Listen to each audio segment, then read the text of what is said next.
اس کے لیے ہمیں کچھ ایسے نکات نکالنے ہوں گے جو کم سے کم ہی صحیح، لیکن وہ جس پر ہمارے درمیان ایک وسیع البنیاد اشتراک عمل ہو، ایک وسیع تر مفاہمت ہو، اور لوگوں کو سیاسی جماعتوں اور سیاسی عمل پر ان کا اعتبار قائم رہے اور اعتبار بحال ہو۔ لوگ بظاہر سیاسی جماعتوں سے بھی جو کچھ بھی کارکردگی رہی ہے حکومت کی یا جماعتوں کی بھی، اس میں کہیں وہ تنگ اور بیزار بھی نظر آ رہے ہیں۔ قومی سطح پر بھی ایک خلا ہے، دیوالیہ پن نظر آتا ہے، بینکرپسی، ایک فقدان نظر آتا ہے ایک ایسی سوچ و فکر کا کہ آئندہ کے پاکستان کے بارے میں سوچا جائے۔ آج سے ایک اشرہ پہلے اب لبنان کی جو حالت آج ہے، جو آج ہماری معیشت ہے، 10 سال پہلے لبنان وہاں پہنچ گیا تھا اور باقی 10 سال میں یہاں پہنچ گیا۔ میں ختم کر رہا ہوں۔ تو اب اس لیے میرا یہ کہنا ہے کہ میں بہت سنجیدگی سے، خلوص دل سے ان ساتھیوں دوستوں کے پاس آئے ہوں جن کے ساتھ ہم نے ماضی میں کام کیا۔ مجھے امید ہے کہ پی ایم ایل این اور پی ایم ایل این کے جو بھی سیاسی اکابرین اور رہنما ہیں، وہ اس سلسلے میں جو میں نے ایس او ایس کال دی ہے پاکستان کے 22 کروڑ عوام، سندھ کے شہروں میں، سندھ میں رہنے، سندھ کے شہروں اور خاص طور پہ کراچی پاکستان کی ترقی کا انجن ہے، معیشت کا مرکز ہے، اس کو اب ہم متحمل نہیں ہو سکتے، اس کو مزید نظر انداز کریں۔ اور وہاں پر جو دودھ کی رکھوالی پر بلی کو بٹھا دیا گیا ہے، یعنی جو بلا شرکت غیر صوبائی حکومت نے جس طرح اپنے اختیارات استعمال کر کے مقامی حکومت، بلدیاتی اداروں اور بلدیاتی نظام کو پامال کر دیا، اس کے تصور کو پامال کر دیا، اور جو ہسپتال رہ گئے تھے اختیارات میں، ایک پہلا Karachi medical and dental college جس کی جب جو قائم ہوا تھا تو میاں نواز شریف صاحب نے آ کے اس کا افتتاح کیا تھا اس کالج کا، جب میں وہاں پر وزیر بلدیات تھا۔ تو اس کالج کو بھی جو کامیابی کے ساتھ پوزیشنیں آتی تھی بچوں کی، اس کو ہتھیا لیا صوبائی حکومت نے، پروونشلائز کر لیا۔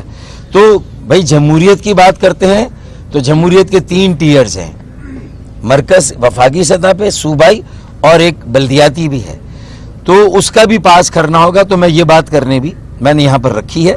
جی اب آپ پہلے یہ بھی تو کہیں گے یہ ساری میں نہیں تھوڑی۔ سب سے پہلے تو میں جناب فاروق ستار صاحب کا مسلم لیگ نون کے بہاف پہ شکریہ ادا کروں گا کہ یہ تشریف لائے جناب شہباز شریف صاحب سے ملاقات کرنے کے لیے۔ فاروق ستار صاحب سے ہماری قیادت اور جماعت کا پرانا رشتہ ہے۔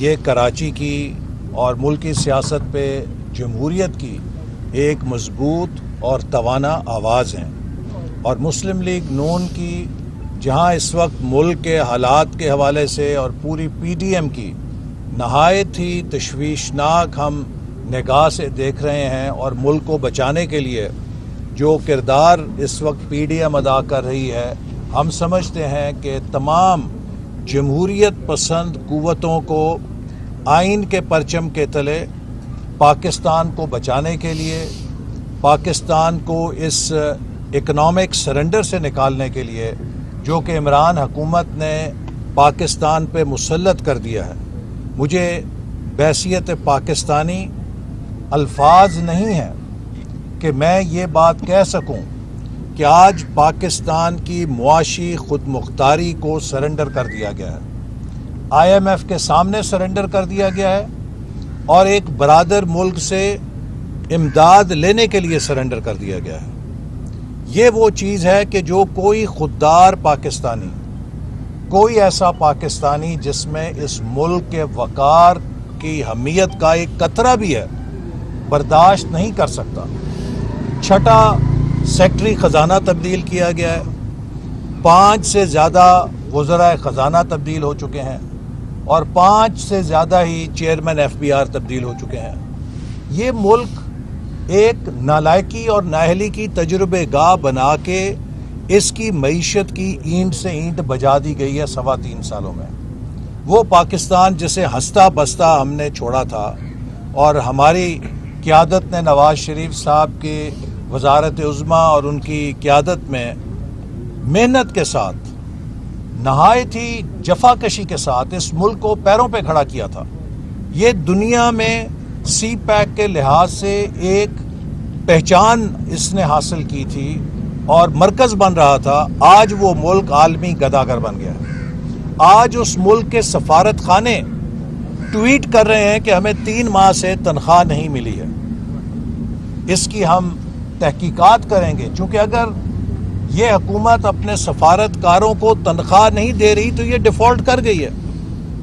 یہ پاکستان کے جو حالات ہیں غیر معمولی ہیں، اور ہم جیسے فاروق ستار صاحب نے بھی خواہش کا اظہار کیا کہ قومی سطح کے اوپر تمام جمہوری قوتیں اشتراک عمل کریں، اس میں ان کی اس کوشش کو ویلکم کرتے ہیں. مسلم لیگ نون کے نزدیک کراچی پاکستان کے معیشت کا دل ہے، اور مسلم لیگ نون کی قیادت نے اور نواز شریف صاحب نے 2013 میں سب سے پہلا قدم کراچی کے امن کو قائم کرنا، کراچی کے اندر روشنیوں کو بحال کرنا اپنی ترجیح متعین کی. اور ہم نے الحمدللہ وہ کراچی جہاں بھتہ خوری، ٹارگٹ کلنگ اور پرچی مافیا اور معیشت بند، کارخانے بند، سرمایہ کار بھاگ رہا ہے، اس کراچی کو وہاں کے کراچی کے سٹیک ہولڈرز کے ساتھ مل کر، سب قوتوں کے ساتھ مل کر نواز شریف صاحب نے اس میں امن بحال کیا. آج کوئی کراچی کی ماں یا بہن جب اس کا بیٹا یا شوہر گھر سے نکلتا ہے تو مسلح پر نہیں بیٹھتی، لوگ امن کے ساتھ سفر کرتے ہیں. لیکن پی ٹی آئی جس نے 14 سیٹیں لیں اور حکومت بنائی، اس نے کراچی کو کچھ نہیں دیا. تو کراچی کے اندر جو ترقی ہے اس کو بحال کرنے کے لیے، اور مسلم لیگ نون کا بلدیاتی اداروں کے حوالے سے موقف ہے کہ جمہوریت اس وقت تک بحال نہیں ہو سکتی، مضبوط نہیں ہو سکتی، جب تک کہ تیسرا درجہ جمہوریت کا مؤثر طور پہ قائم نہ کیا جائے. اور جو بڑے بڑے شہر ہیں پاکستان کے، چاہے وہ کراچی ہے، چاہے وہ لاہور ہے، چاہے وہ پشاور ہے، چاہے وہ کوئٹہ ہے، ان شہری آبادیوں میں مؤثر بلدیاتی اداروں کا قیام مسلم لیگ نون کی ترجیح ہے. اور اس کے لیے ہم تمام جو سیاسی قوتیں ہیں ان کے ساتھ مل کر انشاءاللہ کام کریں گے. اور اب آخر میں صرف یہی کہوں گا کہ پاکستان کو جن خطرات کا سامنا ہے، اگر معیشت کا جہاز اڑ نہیں رہا تو کیبن کرو بدل بدل کے یہ جہاز نہیں اڑے گا. اب پائلٹ کو بدلنا ضروری ہے. فاروق بھائی، آپ نے تمام تفصیلی بات کی اور احسن بھائی نے بھی بات کی تھی. اندر جو ملاقات ہوئی ہے، ایک تو اس کا بتائیے کہ کیا کوئی فیصلے بھی ہوئے ہیں یا صرف آپ نے یہ ایشوز کے اوپر بات کر لی، لوگ پڑھتے بھی ہیں اخبارات میں. سیکنڈلی، آپ کیونکہ سندھ سے تعلق ہے اور G D A, M Q M اس وقت اتحاد میں ہے حکومت کے، انہیں کتنا رام کرنے کے لیے آپ اپنی سروسز دیں گے کہ وہ اس حکومت سے بھی جان چھڑوائے، اور اس پہ بھی کوئی بات چیت ہوئی ہے؟ دیکھیں، جو ہماری اندر بات چیت ہوئی اس کا ایک خلاصہ تو ہم نے آپ کے سامنے رکھا کہ ایشوز پر بات ہوئی. لیکن شہباز شریف صاحب نے یہ بھی کہا کہ چونکہ یہ، اور ظاہر ہے کہ مقصد بھی یہ کہ یہ گفتن نشستن برخاستن تو نہیں تھی نا، اور جو ملکی صورتحال ہے اور جو لوگوں کی حالت اظہار ہے، معیشت کی جب میں نے بات کی تو اس کی انڈیکیٹر میکرو اکانومی نہیں ہے کہ گروتھ ریٹ اب کتنی ہوگی، آئی ایم ایف کہاں کہاں میں ریسکیو کرے گا، ہم نے اپنی معاشی خود مختاری کو کہاں کہاں گروی رکھا ہے، بلکہ اصل انڈیکیٹر تو یہ کہ ہم غربت یا جو مہنگائی اور بے روزگاری اس کے خاتمے کے لیے کیا ہوگا. تو ہم نے بڑی سیرحاصل گفتگو کی اور یہ طے کیا کہ 2 طرفہ ہم کمیٹی ایک بنا رہے ہیں. میں نے اپنے 4 ساتھیوں کے نام بھی دیے ہیں اور احسن اقبال بھی اپنے 4 ساتھیوں کے نام دیں گے، اور اس پر کراچی اور لاہور میں ہماری ملاقاتیں رہیں گی. اور کراچی کے سیاسی منظر نامے میں آگے جو بھی امکانات ہیں، میں تو جب یکجہتی کے بعد قومی سطح پر کر رہا ہوں تو میں ظاہر ہے کہ سندھ کے شہروں اور کراچی میں بھی جو خلا ہے اس کو بھی پر کرنے کی بات کر رہا ہوں، تو میں اس کی بھی بات کر رہا ہوں. تو میں یہ سمجھتا ہوں کہ دیکھیں نا، کراچی میں ابھی خودکشی میں اتنا اضافہ ہوا ہے کہ وہاں کے 2 نوجوانوں نے حال ہی میں خودکشی کی، جن کی جیبوں میں پیسہ ہے، وہ کہیں سے بھی آیا، وہ شاپنگ مالز میں اگر گھوم رہے تو ایک ایسا نوجوان بھی ہے جو شاپنگ مال کی 3ری منزل سے چھلانگ لگا کر اس مال کی مین لابی میں اپنی جان دے دیتا ہے. تو یہ حالات ہیں. تو میں لوگوں کی آواز بن کر یہاں پر آیا ہوں. تو اس سوال ہے احسن صاحب سے، خالد صاحب رفیق صاحب سے، آپ کی باتیں بالکل معیشت صحیح سے پہ نہیں جا رہی، مہنگائی، بے روزگاری، لوگ پی ڈی ایم کی طرف دیکھ رہے ہیں. پی ڈی ایم ہر دفعہ ایک نئی تاریخ دیتی ہے اور اس کے بعد کچھ نہیں ہوتا. تو یہ پی ڈی ایم آخر کب میدان عمل میں آئے گی؟ لانگ مارچ کی بھی باتیں کی جا رہی تھی، یہ کب تک ہوگا یا نہیں ہوگا؟ دیکھیے، پی ڈی ایم نے اپنی جدوجہد شروع کی ہوئی ہے اور آپ دیکھ رہے ہیں پچھلے کئی ہفتوں سے ہم پورے پاکستان میں مظاہرے بھی کر رہے ہیں اور بھرپور حکومت کے خلاف پارلیمنٹ میں بھی اپنا کردار ادا کر رہے ہیں. اور مجھے یہ کہنے میں کوئی اس پہ حجاب نہیں ہے کہ پی ڈی ایم نے جو کچھ کیا تھا، اگر مشترکہ اجلاس کے اندر ٹیلی فونوں کی مدد نہ آتی تو یہ حکومت ٹوٹ گئی تھی. یہ حکومت ٹیلی فونوں کے ذریعے بچی ہے. لیکن جو پی ڈی ایم کا احتجاج ہے اور جو اس وقت عوام کی آہو پکار ہے، میرا خیال ہے کہ بہت جلد ٹیلی فون بھی ان کی جو آواز ہے وہ نہیں رہے گی اس طرح جیسے کہ مشترکہ اجلاس میں ہے.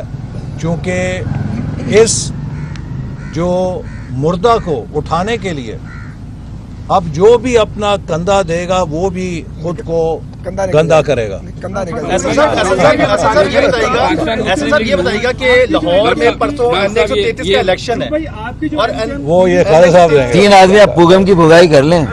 پرسوں لاہور میں 133 کا الیکشن ہونے جا رہا ہے اور اس کے حوالے سے پہلے ابراہیم پہلے آپ بات کر لیں پھر بھائی کر لیں، لیکن اس کو ختم کریں. نماز بالکل قریب ہے. آپ کی جو ایم کیو ایم تھی ان کا ایک خاص مائنڈ سیٹ تھا پکشم سمیتی کے حوالے سے، ان کا بھی ایک خاص مائنڈ سیٹ تھا.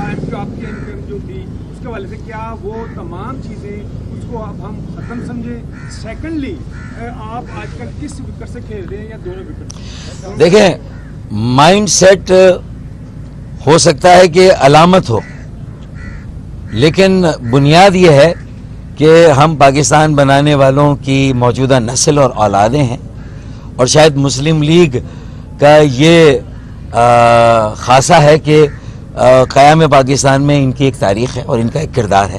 تو میرے خیال میں بنیاد کو لے، علامتوں کو چھوڑ دیں. ویسے میں قطع کلامی کروں، یہ جو ہمارے ایم کیو ایم کے ساتھ جس بھی دھڑے کے لوگ ہوں، مائنڈ سیٹ چھوڑ دیں. ان سب کے جو والدین تھے وہ مسلم لیگی تھے. اچھا صاحب یہ بتائیے گا کہ پرسوں الیکشن ہے 133 کا، آصف زرداری صاحب مستقل لاہور بیٹھے ہیں، اس کے حوالے سے بھی کوئی بات جو ہے لاہور کا خواجہ صاحب ہیں.